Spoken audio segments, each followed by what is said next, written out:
Hello tots, this is Amazing Stupid Deaths and I am Papa Potatis. On this podcast we dive into the unfortunate, amazing and macabre deaths preserved for posterity on darwinawards.com. This is an old school favorite of mine from the late 90s, early 2000s, where the verified stories are absolutely mind-boggling. In this episode, we're looking at 9 deadly, stupid deaths out of a total of 29. These were submitted to Darwin Awards during 1994, and the list gets progressively juicier. So let's get into it. Gunpowder Guy Fawkes, 5th of November, 1605, England. In the early hours of wintry London night, authorities discovered Guy Fawkes sitting by a pile of gunpowder in the cellar of the Houses of Parliament. King James I was scheduled to attend Parliament when it convened later that day, and he was not pleased by this demonstration of disrespect by his subjects. A manhunt was started for Fawkes' fellow conspirators, 14 people in all, led by Brian Caton. A few days later, the plotters were brought to earth in a house in Buxton and a gunfight ensued. Unfortunately, there was a driving rain and the gunpowder of the cornered men was too wet to fire properly. So they spread the gunpowder on the floor in front of the fire to dry. Guess what happened when a burning ember spat out from the fire and landed on the drying powder? Needless to say, the survivors of the explosion and the incoming gunfire were captured and hanged and beheaded for treason.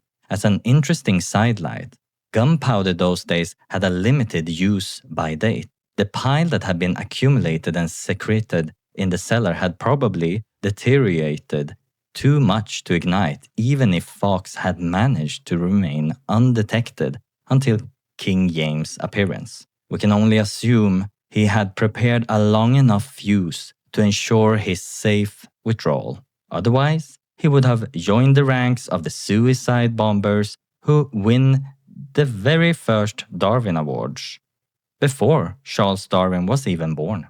That was really sloppy of them. So stupid. I don't know. To have a little ember end all of their lives just like that, and the ones that survived, they got chopped up, hanged. Oh, horrible. Let's see, we have some comments from the Darwin Awards webpage. It was submitted by Ken Robillard, this story. D. Prescott has over 30 years experience in the munitions business. The reason gunpowder has a shelf life is not because it becomes insensitive, but rather too sensitive. That's interesting. Old gunpowder would surely have ignited, though not necessarily at the most opportune time. Oh, that was interesting. So this commenter is saying the opposite of what the story said. It might have become too sensitive, and that's why when it was being dried, it exploded a little bit too easily. James G. Matthew says, gunpowder burns when not contained, not explode. The gunpowder on the floor would have ignited rapidly and created a fire that was not difficult to extinguish. Here is a cool tidbit that I dug up about this whole mess. Guy Fawkes had hidden 36 barrels of gunpowder in that cellar. That is roughly 2.5 metric tons. A team of British physicists actually did the math on what would have happened if that mass of old gunpowder had gone off. They found that even with the shelf life degradation, 36 barrels was such an absurd amount of overkill that the blast would have completely vaporized the House of Parliament, severely damaging Westminster Abbey across the street and would have shattered every single window within a half-mile radius. So while his buddies weren't the brightest tools in the shed when it came to fireplace safety, Guy Fawkes came terrifyingly close to unleashing a massive, history-altering shockwave. Now, before we drop into story number 2, which is even crazier, a quick reminder. If you want more of this, make sure to check out Papa Potatis React on YouTube and Spotify, where we drop episodes bi-weekly. And if you want to catch me game a little bit live, go to Papa Potatis on Twitch and YouTube, where I stream every week. Let's get on with story number 2. Physics lesson. Olympic Freefall offers exciting physics lesson. 5th of July 1984, Chicago.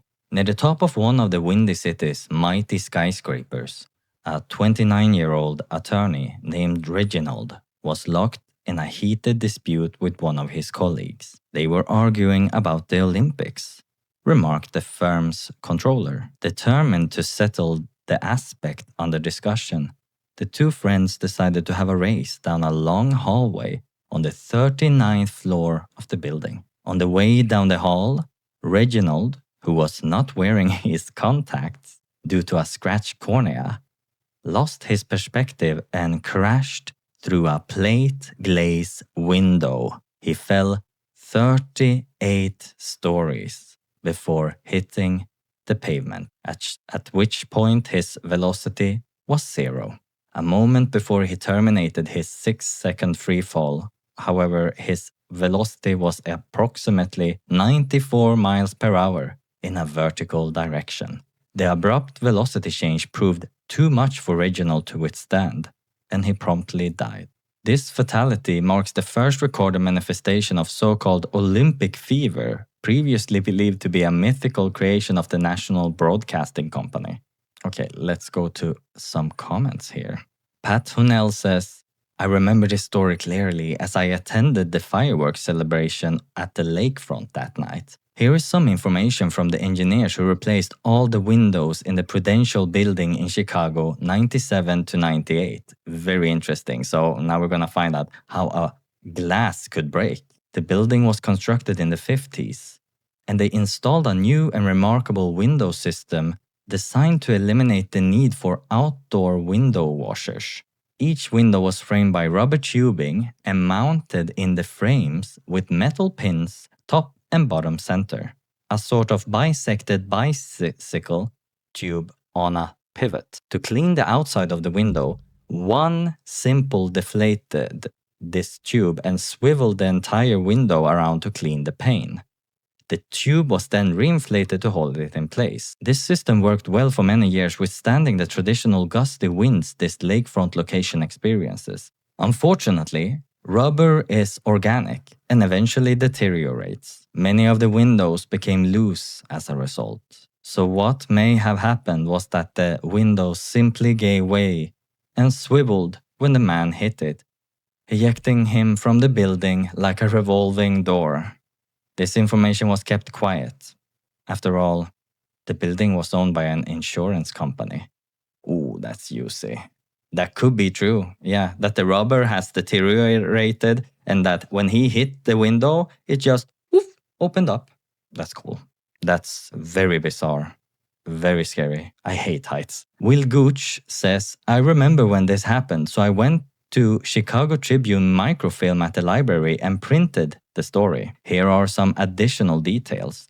Window was floor to ceiling, and the 39th floor was the only one in the building with floor to ceiling windows. The hallways had marble floor. He was not wearing his glasses, no mention of contacts. He had taken off his shoes and was running in his stocking feet. Oh, he was on his socks. This happened July 3rd, around 11 p.m. when people were still leaving the annual fireworks display in Grant Park across from the Prudential building where this happened. The story doesn't mention an argument about the Olympics. He was attending a party thrown by the law firm to celebrate the firm's expansion and to watch the fireworks. There was alcohol, but the story claims he didn't drink any. After most of the partygoers had left, he and another attorney engaged in horseplay and raced down a corridor with a marble floor. This comment was from 1st of November 2000. Roy says, I was astounded to read this story. The person in the article is named Reginald, and he graduated from my high school, Detroit Catholic Central. I applied for a scholarship sponsored by his family and was told by a teacher that the scholarship was in his memory. The teacher said he was raising one of the lawyers in his practice on the 38th floor due to an argument about the Olympics. Couldn't stop and ran right through the window. A pretty sad death. Just thought I'd confirm this story as true. Dennis Wiebert warns, This story is unlikely. The man crashed through a plate glass window? No. I am an architectural designer and I know for a fact that windows in public buildings must be tempered glass, which would require a gunshot to pierce the window pane. I have seen a technician wallop a pane with a hammer and it did not break. Darwin points out, maybe the frame around the window broke. This is verified true. What a story. I hate height, so the thought skyscraper that the window just boop, opens up, that terrifies me. What a way to go. Running and being a little bit competitive and suddenly out in the air, screaming, falling. Let's go to the next story. This story is from when I was born. Samurai Astronomer. This is confirmed true by Darwin. 30th of April, 1987, Arizona. The Kitt Peak National Observatory, located in a desert near Tucson, is home to 24 telescopes, including the 4-meter Mayal telescope, once the largest in the United States. It is also the site of the only modern Darwin Award involving an astronomer. Astronomy is normally a sedate profession, mainly conducted from a computer console. But Mark, 36, took Head in the Clouds astronomy to a new level. One evening, Mark was operating the Mayal telescope. From inside the dome, an astronomer cannot see enough sky to tell if there are cirrus clouds that will interfere with viewing, so he periodically pokes his head out a hatch below the dome to see if the sky is still clear. The Mayal Observatory dome has an access ladder attached to the side. The ladder rotates with the dome and is a potential hazard to things in its path. Anticipating operator error, the builders designed the dome motor to automatically switch off if the ladder approaches the open hatch. Observers are not supposed to open the hatch while the dome is rotating, but Mark didn't observe that key rule. He opened the hatch and peered out at the sky. The momentum of the heavy dome keeps it turning for a few seconds after the motor is switched off, long enough for the ladder to impact the outward opening hatch, slamming the hatch shut, crushing the unfortunate astronomer's aspirations. Mark continued to publish papers for several years after his death. Asteroid 3277 is named in his honor. Mark earned a PhD from the California Institute of Technology. His work as an associate professor at the University of Arizona focused on the Hubble constant, the study of carbon-rich stars and their velocity distribution in dwarf spheroidal galaxies. A tidbit that I found with this whole accident was that after this tragedy, engineers completely redesigned the safety systems on major observatories worldwide.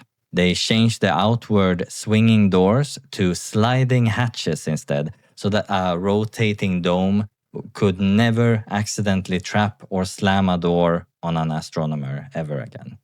So I'm happy to hear that there were changes made so that this would not happen again. Oh my, how sad. That was sad. Like, it gave me a little bit of, what is this movie called where a girl gets her head chopped off? Bada. Hereditary. This reminded me a little bit of a Hereditary.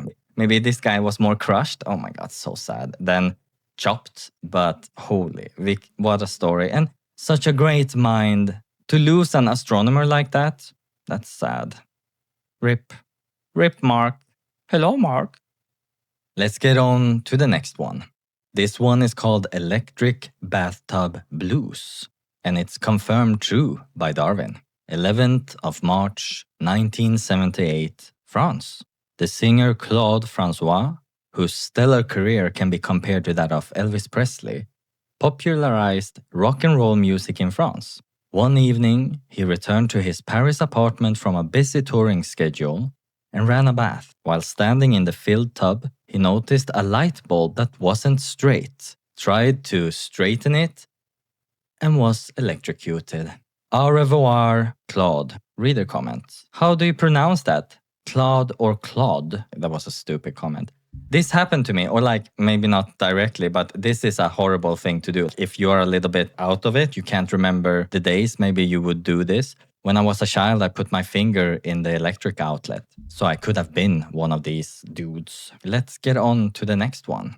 And the next one is called Junk Food Junkie. This Darwin Award went to the fellow who was killed by a Coke machine, which toppled over on top of him as he was attempting to tip a free soda out of it. What a way to go. To try to get your soda and then be crushed by a Coke machine. Let's see the comments. Carol Todd says, when I worked in Lawrenceburg, Tennessee, a young man did indeed kill himself in this manner. Try the Florence, Alabama Times Daily to find out more about it. Oof. Man found pinned on the vending machine. Oh, it's the story. A robbery attempt gone bad. That's my bet. An investigation is underway this morning after a death on the campus of Johnson C. Smith University here in Charlotte.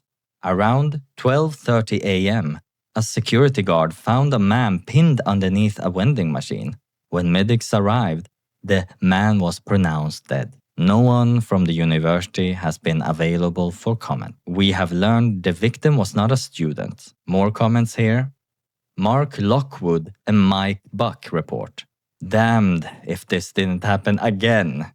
A repairman from Canteen Services told me that last night, 5th of January 2001, at the University of North Carolina in Charlotte, a student once again offed himself by pulling a vending machine on top of himself. Darwin confirms that a man was crushed beneath a vending machine. However, he suffered a heart attack while unloading a vending machine from a truck.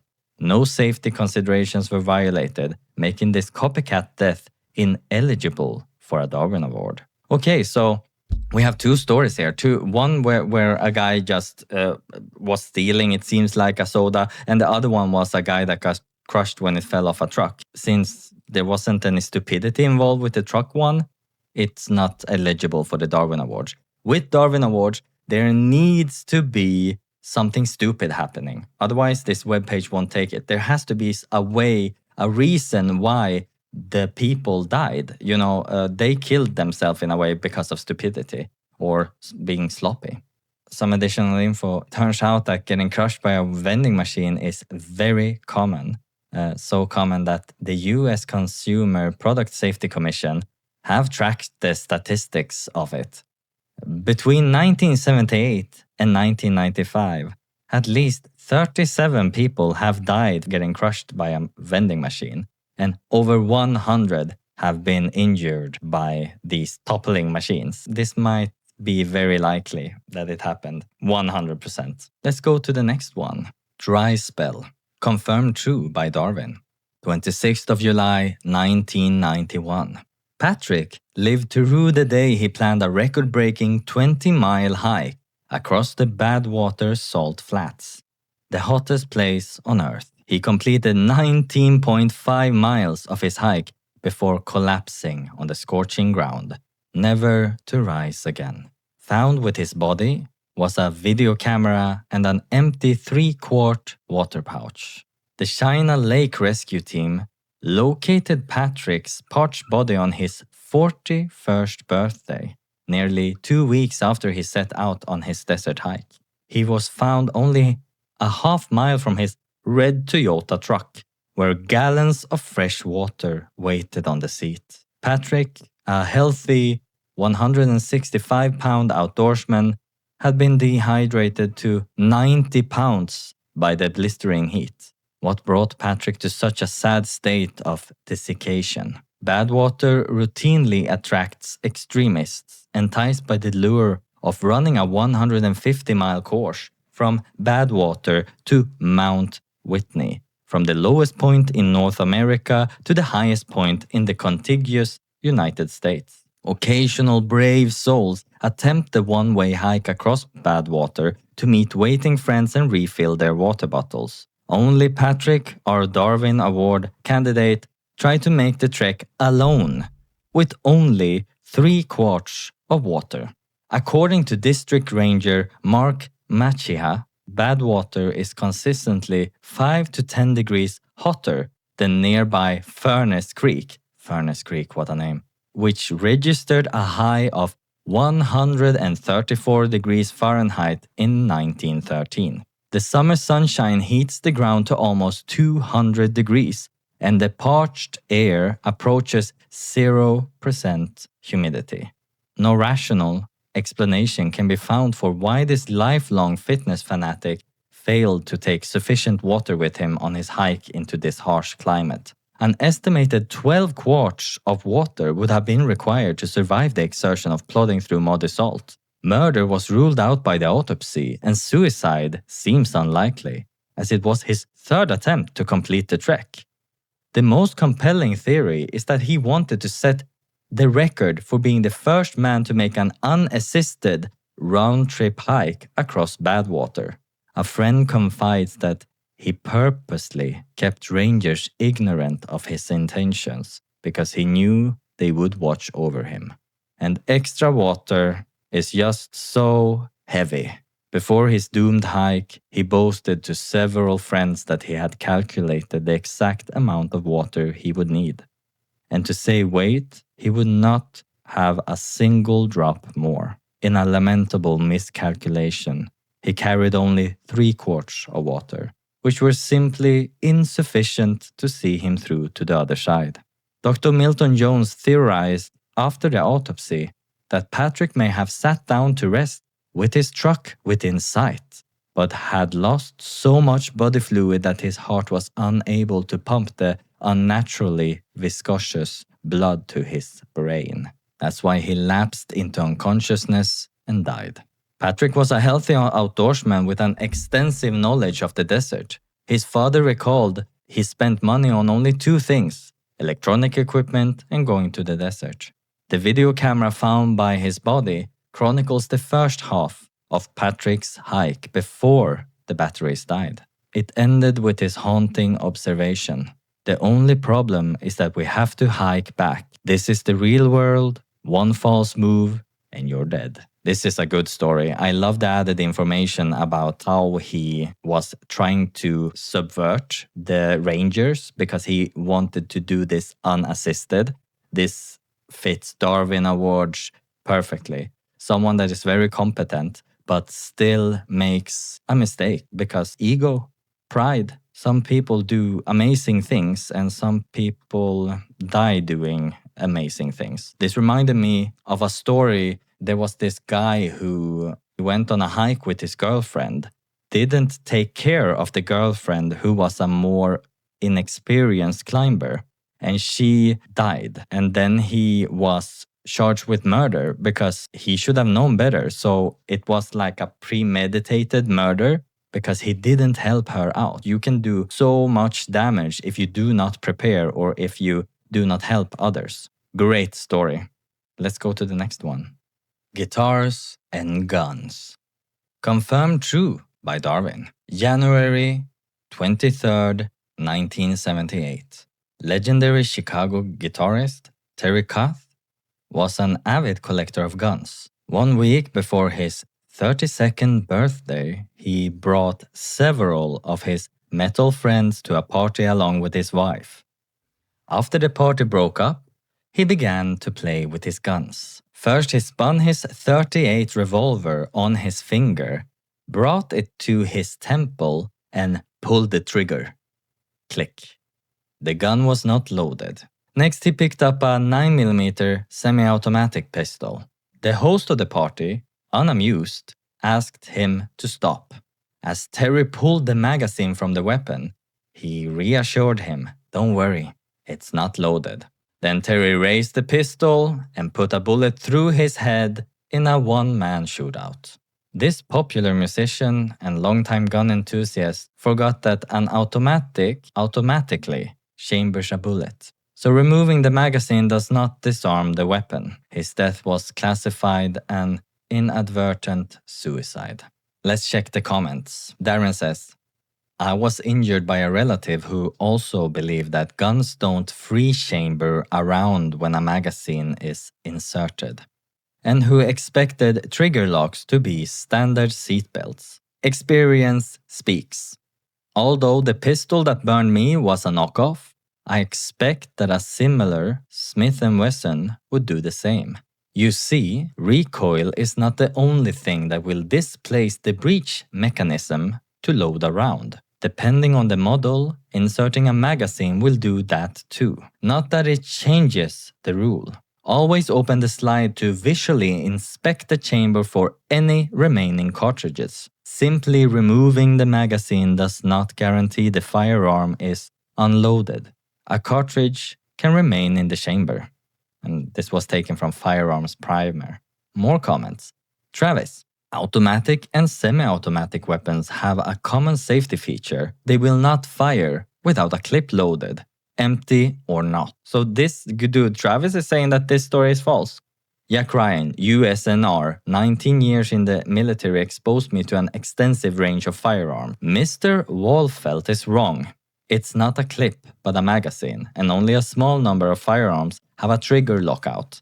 The majority will fire without the magazine. John Parks clarifies, not even a fully automatic weapon automatically chambers around when the clip is inserted. You must manually feed the first bullet into the chamber, for example, by pulling back a slide. Oh, now I know why people are pulling back the slide.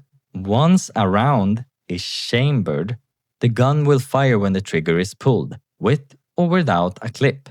Very few weapons have a lockout, so someone must have done the slide and that triggered it. I checked up a little bit about Terry Kath, and it's completely wild that he is extremely legendary, it seems like, at least before this tragic mistake. He wasn't just a regular musician, he was the driving force behind the band Chicago, and that band I had heard of actually.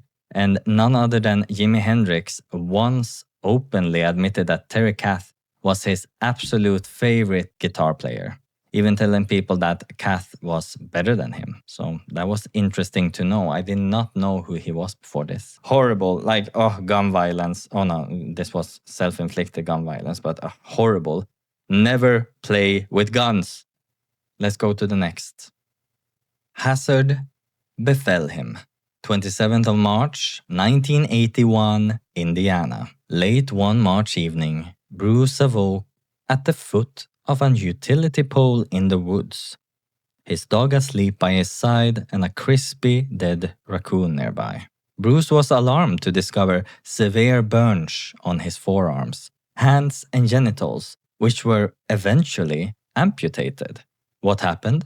The details came out in court. When Bruce sued the utility company, he had been out raccoon hunting when his dog caught a scent and chased a raccoon up a power pole. The raccoon perched on a glass insulator. Bruce was prepared for such an event. He strapped his trusty steel pole climbers to his boots and made his way up the pole.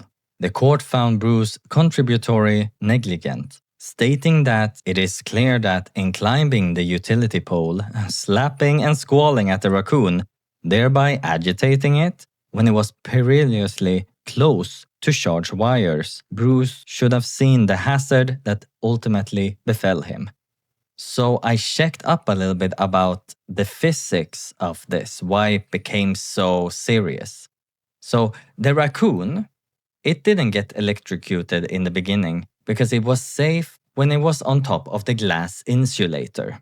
Glass is an excellent electrical insulator, meaning it doesn't allow any current to pass through it. As long as the raccoon didn't bridge the gap between two different hot wires, it was totally fine.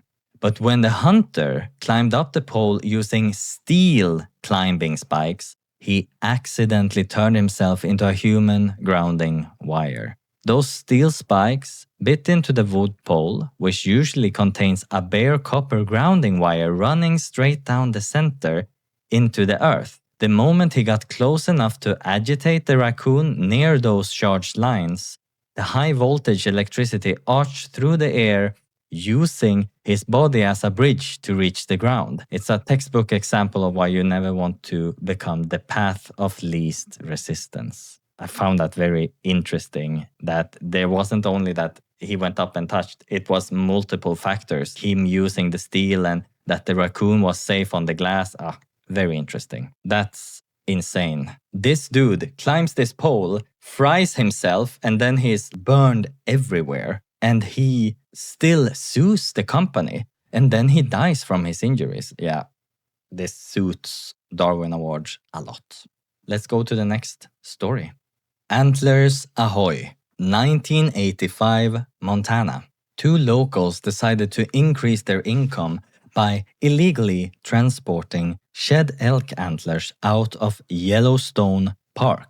The antlers sell for about $7 a pound, and a big set can weigh 30 pounds, making their theft a lucrative venture.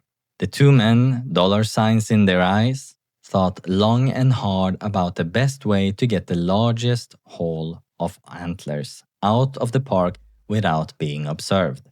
Cars were too risky because there were ranger checkpoints on the roads. Backpacks couldn't carry enough to make it worth their while.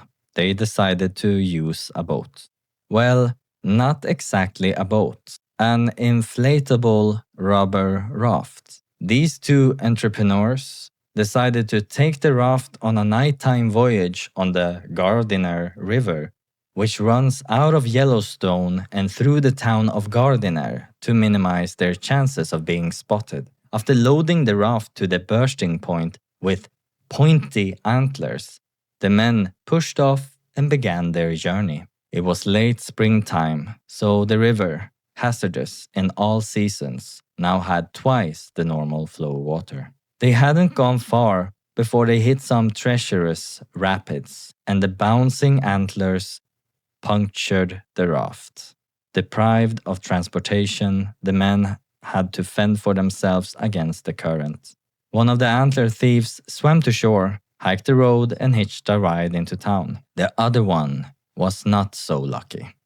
A week later, he floated onto a beach used by local sunbathers. I know because I'm the one who found him, and I was also in the car when my cousin gave his buddy a ride into town the week before.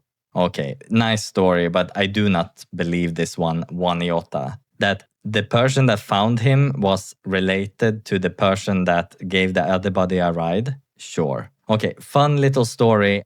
There is a bit of fascinating history with why these guys were poaching the antlers, if this story is true. In the mid-1980s, the black market for shed antlers, it completely exploded. They were being smuggled out of national parks to be exported for traditional medicine or sold locally to be carved into luxury, rustic furniture and chandeliers. These two entrepreneurs literally gambled their lives for a home decor trend, entirely forgetting that inflatable rubber and bone spikes do not mix. These guys, they went this far to give people antlers on their walls or a little bit of medicine, homeopathic.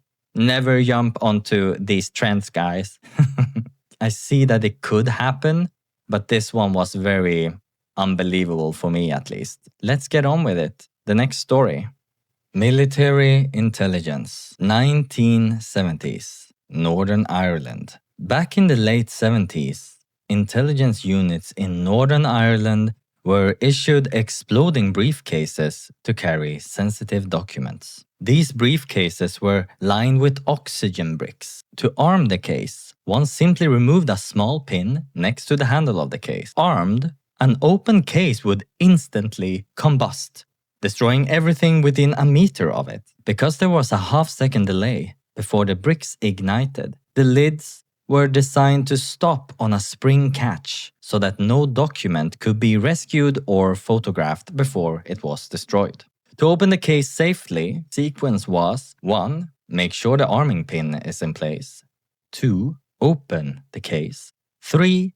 Using a thin object such as a ruler, push back the spring catch. 4. The case will now open. I won't embarrass the unit or the female lance corporal involved by naming names. But in this particular case, the sequence went as follows. 1. Make sure the arming pin is in place. 2. Open the case. 3. Look for a small thin object to push back the catch. 4. Find none immediately available. 5. Notice that the arming pin is a small thin object. 6. Using the arming pin to push back the catch. 7. Kiss one intelligence unit goodbye. Whoa, that was insane. So this person thought, oh, I don't have a thin object, so I'm gonna use the arming pin and push it in, then you have armed it. So there was nothing to be done. That was so horrible. Really worthy of the Darwin Awards. Let's see, we have a comment here. Jack says, I was in a US Army bomb disposal unit during the early 70s. Aside from gratuitous, dumb blonde jokes, I find this story quite believable. The exploding briefcases probably contained a percolate mix, perhaps potassium percolate. There were incendiary briefcases during that time period. We were told that drug dealers were using the same setup. And intelligence types are not to be trusted around explosives or incendiaries. Oh, that was a horrible story. Oh, that was the last story for this time.